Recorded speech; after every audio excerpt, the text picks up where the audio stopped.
Good morning. We get a lot of phone calls on RO systems and the pH or alkalinity of the water.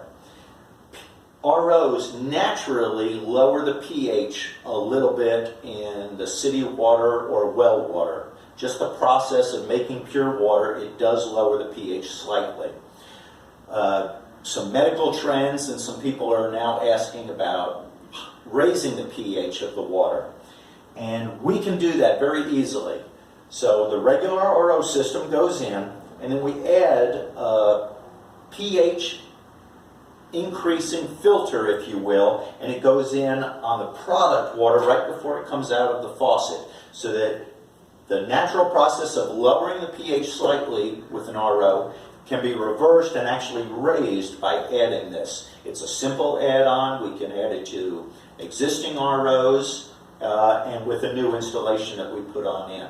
The cost of it's about $95, very inexpensive, and it would have to be replaced the same time we replace your filter schedule on the RO when we mail you postcards for that also. So if you have a concern about pH in the water, we can address it. Just give us a call and we can explain it if you have any other questions. Thank you.